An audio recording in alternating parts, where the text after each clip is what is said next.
Welcome to रंगारसल academy. इस lecture में अपन डिस्कस करेंगे न्यूक्लिक एसिड। न्यूक्लिक एसिड क्या है, कितने टाइप का होता है और कैसा उसका फॉर्मेशन होता है। एक्चुअली न्यूक्लिक एसिड एक डेरिवेटिव है जो न्यूक्लियोटाइड से फॉर्म हो चुकी है। Nucleic acid is a derivative of nucleotides. Nucleotide से बना हुआ जो मॉलिक्यूल होता है उन्हीं को हम बोलेंगे न्यूक्लिक एसिड। अब न्यूक्लिक एसिड जो होता है इसको अपन कैपिटल एन कैपिटल ए बोलेंगे। ये बेसिकली टू टाइप का होता है। First that is D oxy ribo nucleic acid and second जो होता है that is the ribo nucleic acids. Another is the ribo nucleic acid. अब इसको शॉर्टली अपन डीएनए पढ़ेंगे तो इसको अपन आरएनए पढ़ेंगे। तो आज के पूरे लेक्चर में अपन डीएनए और आरएनए का एक सिंपल और आसान बेसिक स्ट्रक्चर के बारे में डिस्कस करने वाले हैं। ओके, तो ये जो न्यूक्लिक एसिड है उसको फॉर्म करने के लिए जो बेसिक मॉलिक्यूल है जो न्यूक्लिक एसिड को डिराइव करता है वो होता है आपको न्यूक्लियोटाइड। तो न्यूक्लिक एसिड पढ़ने के पहले आपको न्यूक्लियोटाइड क्या है जिससे न्यूक्लिक एसिड फॉर्म होता है वो पढ़ना बहुत जरूरी है। तो अपन फर्स्ट न्यूक्लियोटाइड के कंसेप्ट पढ़ते हैं। We can see doing about for the nucleotides. अब जो न्यूक्लियोटाइड जो होता है ये दो प्रकार आप सुनेंगे, न्यूक्लियोटाइड और न्यूक्लियोसाइड। तो हम बात करते हैं न्यूक्लियोटाइड। तो न्यूक्लियोटाइड बेसिकली 3 मॉलिक्यूल से बना हुआ मॉलिक्यूल है। इनमें फर्स्ट होता है फॉस्फेट, सेकंड होता है that is the pentose sugar and third जो होता है अल्टीमेटली होता है नाइट्रोजनस बेस। ओके, इन 3 मॉलिक्यूल जब आपस में कंबाइन होते हैं तो उससे बनेगा न्यूक्लियोटाइड। एक होता है न्यूक्लियोसाइड्स। तो न्यूक्लियोसाइड और टाइड में एक ही फर्क होता है, यहाँ पे टी है तो यहाँ पे एस है। यहाँ पे टी मीन्स 3 मॉलिक्यूल से बना हुआ है, फॉस्फेट, पेंटोज शुगर और नाइट्रोजनस बेस। ये सिर्फ 2 ही मॉलिक्यूल से बनेगा that is the pentose sugar and nitrogenous base. तो यहाँ पे फॉस्फेट ऑप्शन होता है। अपन अल्टीमेटली ये बोल सकते that is the nucleotides. Nucleotide is equal to nucleoside plus phosphate. अपन को यहाँ पे न्यूक्लिक एसिड फॉर्म करने के लिए न्यूक्लियोसाइड का कोई लुकआउट नहीं होता, लेकिन न्यूक्लियोसाइड और न्यूक्लियोटाइड हमारे आगे आते तो इसलिए कंफ्यूज नहीं होना, इसलिए मैंने आपको ये चीज बताया। न्यूक्लियोटाइड जो होता है फॉस्फेट, पेंटोज शुगर और नाइट्रोजन बेस से बना हुआ मॉलिक्यूल है। न्यूक्लियोसाइड सिर्फ 2 मॉलिक्यूल से बना हुआ है, pentose sugar and nitrogen base. तो यहाँ पे साइड बोले तो 2 ही मॉलिक्यूल है, सेकेंडरी 2 मॉलिक्यूल। यहाँ पे टाइड 3 मॉलिक्यूल से बना हुआ है। और आपको न्यूक्लियोसाइड से न्यूक्लियोटाइड फॉर्म करना है तो कुछ नहीं, यहाँ पे सिर्फ न्यूक्लियोसाइड के साथ क्या लगाना पड़ता है, फॉस्फेट। अपना जो मेन विषय है वे विषय है हमारा न्यूक्लियोटाइड का, क्योंकि न्यूक्लियोटाइड से क्या बनता है, न्यूक्लिक एसिड। तो न्यूक्लियोटाइड में फर्स्ट मॉलिक्यूल होता है फॉस्फेट। तो फॉस्फेट का फॉर्मूला होता है PO4। तो ये हो गया उसका PO4 का एक सिंपल स्ट्रक्चर। ओके, इसको बोलेंगे अपन फॉस्फेट। फिर न्यूक्लियोटाइड के अंदर होता है पेंटोज शुगर। तो जो पेंटोज शुगर जो होता है ये बेसिकली 2 टाइप का होता है। फर्स्ट दैट इज यहाँ पे पेंटोज शुगर 2 टाइप का होता है। एक होता है आपका अल्डो पेंटोज और सेकंड होता है आपका कीटो पेंटोज। तो यहाँ पे जो अपन मॉलिक्यूल यूज करेंगे वो अल्टीमेटली आपका अल्डो पेंटोज हुआ करेगा। और अल्डो पेंटोज शुगर को बुलाता है राइबोज।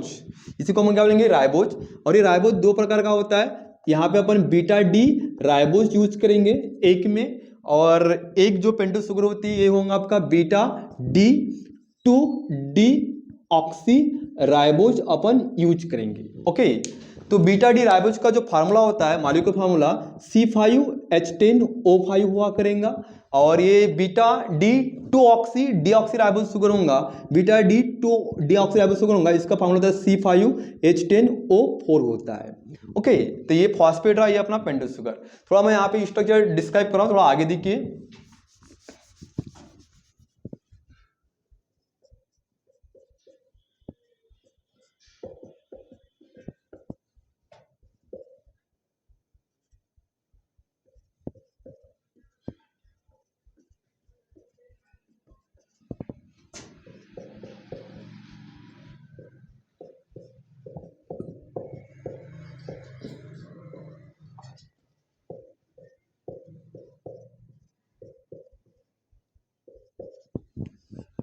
ओके, ध्यान दीजिए आप, ये कार्बन नंबर 1 हो गया, ये 2 हो गया, ये 3, ये 4, ये 5, ये 1, ये 2, ये 3, ये 4 एंड 5, यानी दोनों में कार्बन कितने सेम है, C5 C5। ओके, अब देखो हाइड्रोजन कितने 1 2 3 4 5 6 7 8 to 10, हाइड्रोजन यहाँ पे कितने 1 2 3 4 5 6 7 8 और 2 10। ऑक्सीजन कितने देखिए आप 1 2 3 4 एंड 5। ओके, यहाँ पे ऑक्सीजन कितने 1 2 3 4, यानी इसके कंपेयर में यहाँ पे एक ऑक्सीजन कम है। तो कार्बन नंबर जो 2 है यहाँ पे 2 पे OH है, तो यहाँ पे 2 पे ओनली H है, यानी इसका O निकाला गया। तो 2 नंबर का O निकालने से यहाँ पे राइबोस से क्या होगा डीऑक्सी राइबोस, क्योंकि 2 नंबर का ऑक्सीजन यहाँ पे क्या किया गया रिमूव किया गया। तो अगर ये इस प्रकार की शुगर यूज करके यदि अगर मैं न्यूक्लियोटाइड बना रहा हूं और उन न्यूक्लियोटाइड से अगर मैं न्यूक्लिक एसिड बनाऊंगा तो उसको बोलेंगे अपन डीऑक्सीराइबो न्यूक्लिक एसिड, और ये वाली यानी इससे बनेगा आपका डीएनए। और इस प्रकार की शुगर यूज करके यदि अगर मैं न्यूक्लिक एसिड बना रहा हूं तो उसको लेंगे अपन राइबो न्यूक्लिक एसिड। इसके नाम में इसका मीनिंग है डीऑक्सी, यानी ऑक्सीजन नहीं होना सेकंड नंबर पे, यहाँ पे वो चीजें नहीं है तो यहाँ पे ऑक्सीजन होगा, क्योंकि दोनों में कॉमन क्या है राइबो न्यूक्लिक एसिड, यहाँ भी राइबो न्यूक्लिक एसिड है। डीएनए में सिर्फ डीऑक्सी होता है, यानी ऑक्सीजन होता नहीं। यही डीएनए और आरएनए का एक सिंपल बेसिक होता है फर्स्ट डिफरेंस। वैसे डीएनए और आरएनए का एक बहुत सा काफी डिफरेंस होता है, वो भी अपन लास्ट में डिस्कस करेंगे। तो मैंने आपको न्यूक्लियोटाइड फॉर्म होने के लिए क्या होता है फॉस्फेट पेंटोस शुगर होते वो बताया। अब अपन बात करेंगे nitrogenous base. First take your screenshot. Okay,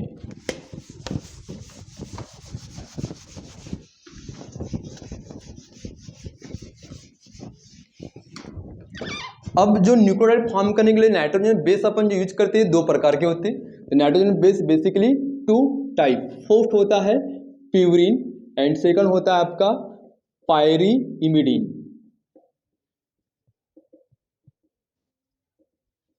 okay, ये अल्टीमेटली हेटेरोसाइक्लिक कंपाउंड है, this known at the heterocyclic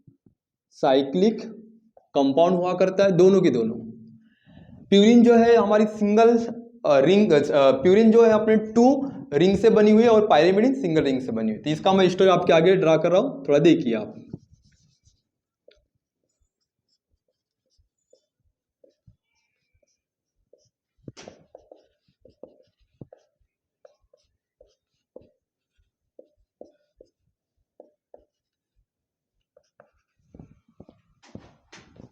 ये रहा अपना प्यूरिन का स्ट्रक्चर, और ये प्यूरिन का स्ट्रक्चर को मैं इसके 2 एग्जांपल होते हैं नाइट्रोजन बेस के प्यूरिन के। First that is adenine, second होता है गाउनिन। तो ये उसके एक स्ट्रक्चर रहा।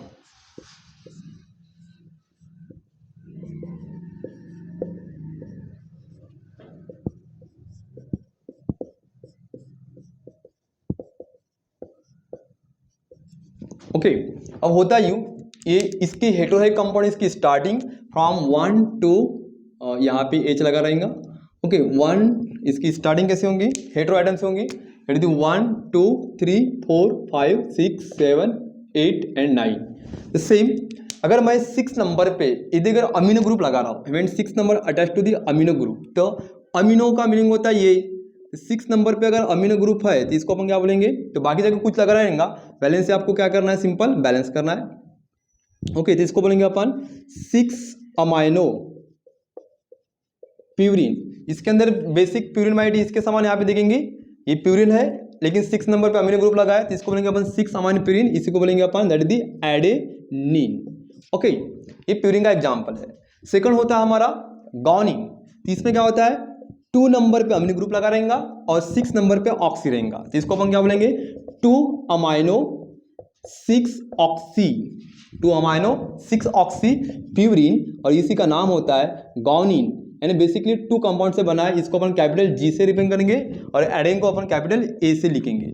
अब इसकी बैलेंस से बैलेंस करना है, यहाँ पे H, यहाँ पे डबल बॉन्ड्स, कंप्लीटली हो गया बैलेंस। दिए हो गए प्यूरिन के 2 एग्जांपल, एक एडेनिन और एक गाउनिन। ये नाइट्रोजन बेस क्यों बोला गया, क्योंकि इसको रिंग को डेवलप करने के लिए बेसिक एलिमेंट नाइट्रोजन इन्वॉल्व हो चुका है।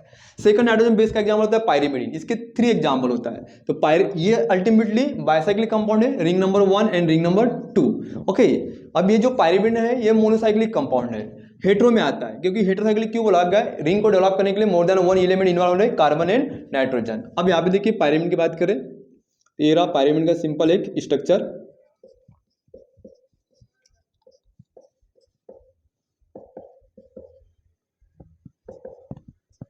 ओके, इसको अपन बोलेंगे पायरीमिडीन। और इसके बेसिकली 3 एग्जाम्पल होते। First that is cytosine, thymine और यूरासिल। आपको 12th क्लास में इनके ऊपर क्वेश्चन पूछता है, write the structure of adenine guanine. तो बहुत सिंपल टेक्निक आपको बता रहा हूं, आपको ध्यान में रखना है।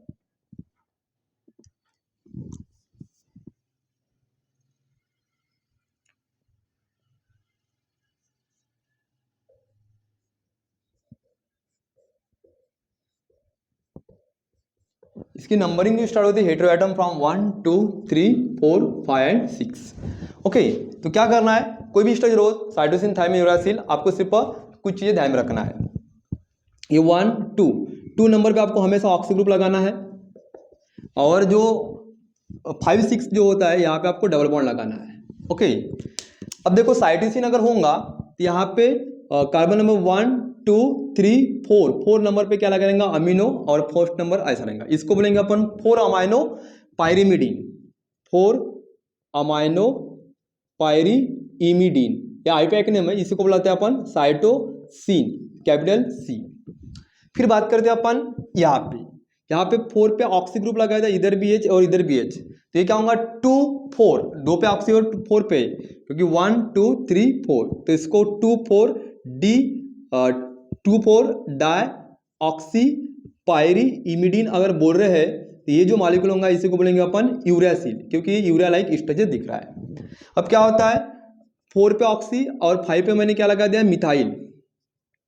ओके, इधर भी H और इधर भी H, इसको अपन क्या पढ़ेंगे, that is the 2 4 dioxy 5 methyl pyrimidine, इसको अपन क्या बोलेंगे, थायमिन। तो ये थायमिन का स्ट्रक्चर है, इसको अपन कैपिटल T बोलेंगे। ए कहीं ना कहीं हमारा यूरासिल, इसको अपन कैपिटल U बोलेंगे, और ये जो है साइटोसिन, इसको कैपिटल C बोलेंगे। तो ये नाइट्रोजन बेस है। ओके, तो मैंने तीनों कंपाउंड आपको बताया। First take your screenshot. Nitrogen base के 2 एग्जांपल, प्यूरिन और पायरीमिडीन, दोनों हेटेरोइक कंपाउंड है। ओके, प्यूरिन के 2 एग्जांपल होते हैं एडेनिन, गाउनिन, पायरीमिडीन के 3 एग्जांपल, साइटोसिन, यूरासिल और thymine. First take your screenshot. Okay, good.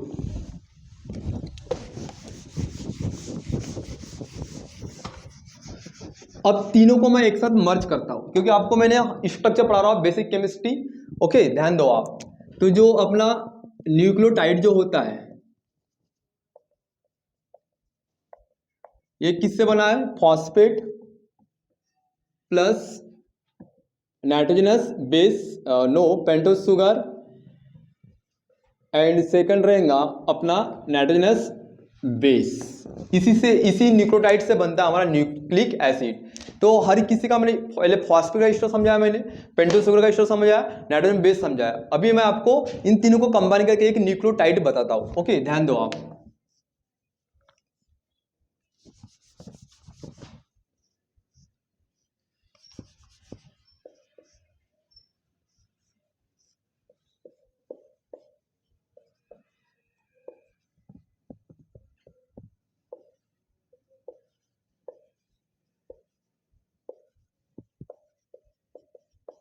अब देखो, ये हाल फिलहाल में पेंटोस शुगर है। Okay, ribose pentose sugar, carbon number 1 2 3 4 and 5। Carbon number 1 का मैंने यहाँ पे OH निकाल के मैंने यहाँ पे नाइट्रोजन बेस लगा दिया। अब जो नाइट्रोजन बेस जो होते ये 2 प्रकार के होते हैं। Nitrogen base basically 2 type, first is the purine and second are two the pyrimidine. इसके 2 एग्जांपल है, एडेनिन, गाउनिन, इसके 3 एग्जांपल, साइटोसिन, थायमिन और यूरासिल। तो 5 एग्जांपल है नाइट्रोजन बेस के, उनमें से कोई एक होगा यहाँ पे। ओके, तो ये नाइट्रोजन बेस और पेंटोस शुगर, ये 2 मिलके जो मॉलिक्यूल बनता है, इसको अपन क्या बोलेंगे, न्यूक्लियोसाइड बोलेंगे, नॉट अ टाइट, न्यूक्लियोसाइड। और कार्बन नंबर 5 का अगर मैंने OH निकाल के यहाँ पे अगर फॉस्फेट लगा दिया, इस प्रकार का स्ट्रक्चर बनते देखेंगे, इसी को बोलेंगे अपन न्यूक्लियोटाइड्स।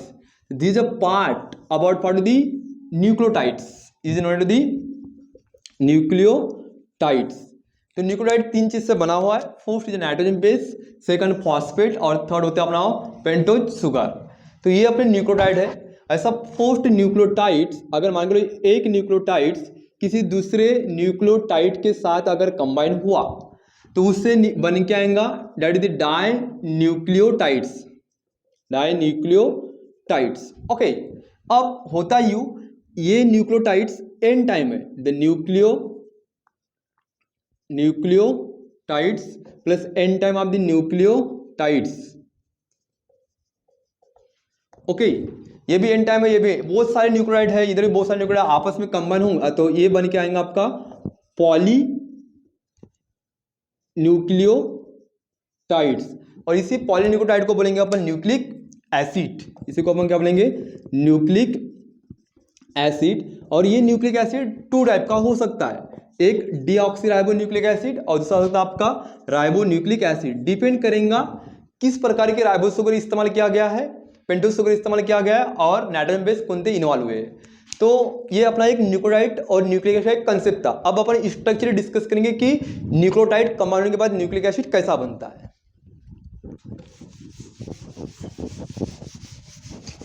तो पहले अपन डिस्कस करेंगे हमारे रिस्पेक्टेड मिस्टर डीएनए के बारे में, क्योंकि न्यूक्लिक एसिड दो प्रकार का होता है, DNA and RNA. The first we can say doing what part of the DNA.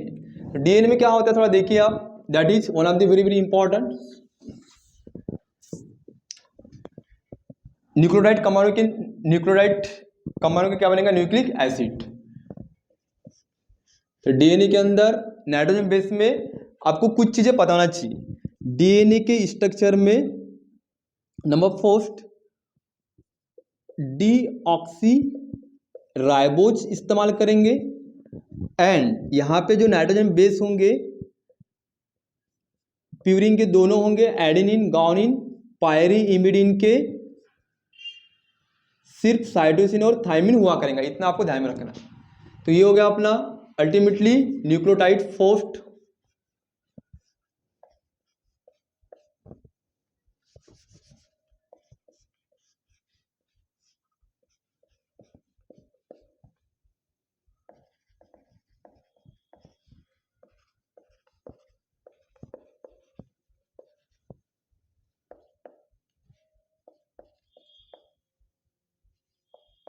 Carbon number 1 2 3 4 5।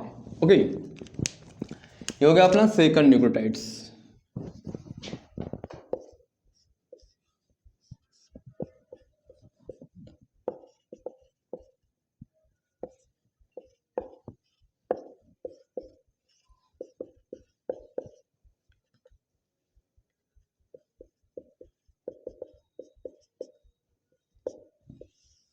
दोनों न्यूक्लियोटाइड यहाँ पे आपस में अलग है। अब इन दोनों के बीच में क्या होंगे, रिएक्शन। और रिएक्शन होने के बाद ये जो मॉलिक्यूल बन के आएगा, इस मॉलिक्यूल को बोलेंगे अपन न्यूक्लिक एसिड्स। लेट कंसीडर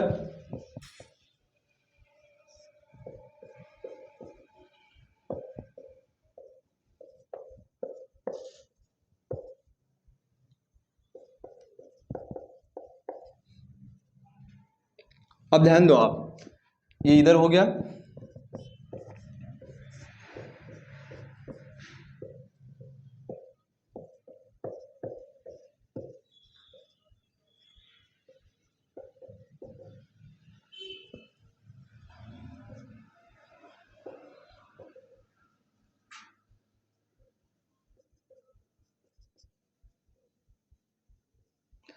अब ध्यान दो, इसका OH carbon number 3 first nucleotide का, इसका OH और carbon number 5 1 2 3 4 and 5 5th number का PO4 और फर्स्ट न्यूक्लियोटाइड का कार्बन नंबर 3 का OH और सेकंड न्यूक्लियोटाइड का कार्बन नंबर 5 का फॉस्फेट। तो ये OH जाएगा और फॉस्फेट यहाँ पे डायरेक्ट क्या करेगा, बॉन्डिंग। तो इसका OH ऐसे गया तो ये फॉस्फेट का O यहाँ पे क्या करेगा, बॉन्डिंग करेगा। तो ये जो मॉलिक्यूल जो आया है इसको बोलेंगे अपन डाई न्यूक्लियोटाइड्स, क्योंकि फर्स्ट न्यूक्लियोटाइड और सेकंड, इसको बोलेंगे अपन डाई न्यूक्लियोटाइड। लेकिन इसको भी मैंने n टाइम लिया, इसको मैंने n टाइम लिया, ठीक है। तो इसका यहाँ पे क्या जाएगा, OH जाएगा, यहाँ पे फॉस्फेट की बॉन्डिंग करेगा, इसका भी इधर क्या होगा, बॉन्डिंग हुआ करेगा।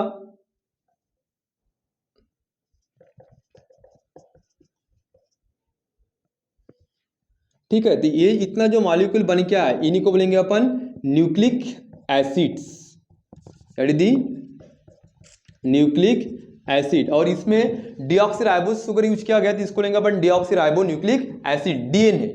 ओके, तो डीएनए के स्ट्रक्चर में यहाँ पे आपको ध्यान में रखना है कि डीऑक्सीराइबोस शुगर इस्तेमाल करना पड़ता है और यूरासिल होता नहीं, पायरीमिडीन में से यूरासिल नहीं होता, इतना आपको ध्यान में रखना है। तो जैसा जैसा न्यूक्लियोटाइड ऐड करेंगे वैसा वैसा स्ट्रैंड बढ़ेगा। तो लेट कंसिडर दैट दी ये जो बन के आया ये सिंगल स्ट्रैंड डीएनए है, okay, that is the SSDNA, single strand DNA. तो इसमें बॉन्डिंग, अब देखो जब दो न्यूक्लियोटाइड आपस में जुड़ते हैं तो इनके बीच में ये बॉन्ड बनता है। इस बॉन्ड को अपन फास्फोडाइस्टर बॉन्ड बनते हैं, दैट इज फास्फोडाइस्टर लिंकेज होती है दो न्यूक्लियोटाइड के बीच में। तो यहाँ पे क्या है, फॉस्फेट है, इधर शुगर है, इधर फॉस्फेट है, इधर शुगर है, इधर फॉस्फेट है, इधर शुगर है, इधर फॉस्फेट है, इधर शुगर है, ओके। एग्जाम्पल, तो यहाँ पे क्या होगा नाइट्रोजनस बेस, इधर क्या होगा नाइट्रोजन बेस, इधर क्या होगा आपका नाइट्रोजनस बेस, इधर क्या होगा नाइट्रोजनस बेस। जैसा जैसा न्यूक्लियोटाइड ऐड करेंगे वैसे वैसा स्ट्रैंड यहाँ पे बढ़ते जाएगा, ओके। और आरएनए के केस में ये अपना डीएनए हो गया। आरएनए के केस में क्या होता है, यहाँ पे सेकंड नंबर पे OH आया करेगा और यूरासिल की जगह थायमिन हुआ करेगा। बस ये डीएनए और आरएनए का क्या होता है, सिंपल बेसिक डिफरेंस, ओके। तो लेट कंसिडर, अब दोनों का थोड़ा टेक यू स्क्रीनशॉट, ओके।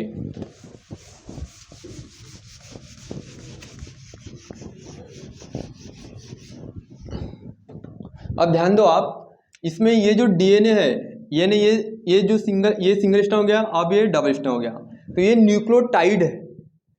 यहाँ पे काफी न्यूक्लियोटाइड आया है तभी ये न्यूक्लिक एसिड बन चुका है, ओके। तो आपको ऐसा आपने पढ़े होंगे,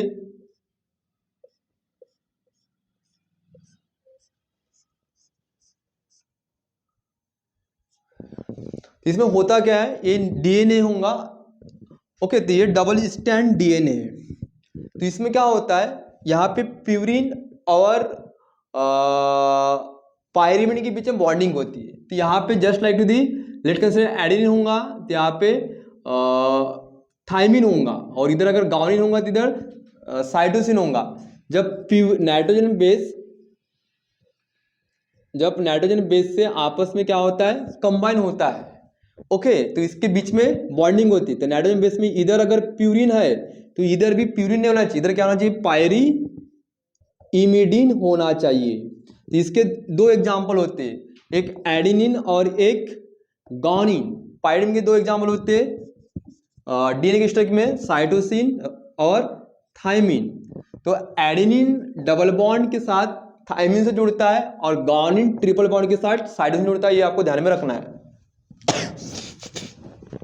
ओके। अगर मान के चलो यहाँ पे एडेनिन होगा तो यहाँ पे एडेनिन, तो यहाँ पे क्या होगा थायमिन, यहाँ पे गाउनिन होगा तो यहाँ पे क्या होगा साइटोसिन। तो ये अपना एक डीएनए का एक स्ट्रक्चर। अब होता यूं, जब इतना बड़ा डीएनए अपने पास होता है तो इसका काम क्या है सर, नंबर 4 मुद्दे की बात। तो जो सेल होती है, सेल का जो सेंटर पार्ट होता है वहां पे होता है न्यूक्लियस, आउटर पार्ट में होगा मेम्ब्रेन और बीच में होगा साइटोप्लाज्म। तो न्यूक्लियस के अंदर क्या होता है, न्यूक्लिक एसिड, और न्यूक्लिक एसिड से ही क्या बनते हैं, क्रोमोसोम बनते हैं। तो ये न्यूक्लियस के अंदर आपको काफी क्या दिखेंगे, क्रोमोसोम दिखेंगे आपको। यहाँ पे क्रोमोसोम यानी ये एक प्रकार का अपना ये क्या हो गया, क्रोमोसोम हो गया, ओके। ये प्रोटीन से बना हुआ पार्ट है और इसी क्रोमोसोम के अंदर आपको क्या दिखेगा, न्यूक्लिक एसिड डीएनए दिखेगा। और इसी डीएनए को ही अपन क्या बोलेंगे, इसी डीएनए से बना हुआ मॉलिक्यूल को अपन क्या बोलेंगे, क्रोमोसोम। तो न्यूक्लियस के अंदर क्या होते हैं, क्रोमोसोम। क्रोमोसोम फॉर्म होने के लिए होता है न्यूक्लिक एसिड, और न्यूक्लिक एसिड इस प्रकार से बना हुआ है। अब इतना सारा डीएनए है, आपने देखे होंगे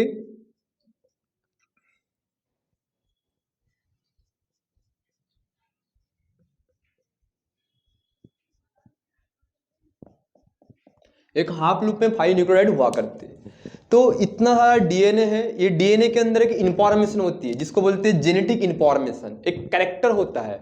तो इतना सारा डीएनए है, बहुत लॉन्ग डीएनए का स्ट्रक्चर होता है, उनमें से पर्टिकुलर सीक्वेंस, जैसा मैंने ये सीक्वेंस अगर लिया तो यहाँ पे नाइट्रोजनस बेस की बॉन्डिंग है, यहाँ पे फर्स्ट स्टैंड दूसरे स्टैंड से पेयर हुआ है और पेयर होने के बाद आपस में दोनों स्टैंड जुड़ चुके थे, यहाँ पे नाइट्रोजन बेस का सीक्वेंस आता है। पूरे स्टैंड में particular sequence, particular sequence of nitrogenous base, ये पर्टिकुलर कैरेक्टर को क्या करता है, एक्सप्लेन करता है। तो ये particular sequence of nitrogen base, इसी को हम बोलेंगे अपन जीन्स। और ये जीन्स के माध्यम से ही, ठीक है, डीएनए के थ्रू हेरिडिटी एक्सप्लेन होती है। यानी ultimately DNA are responsible to concept और for the heredity, okay. Sufficient for today.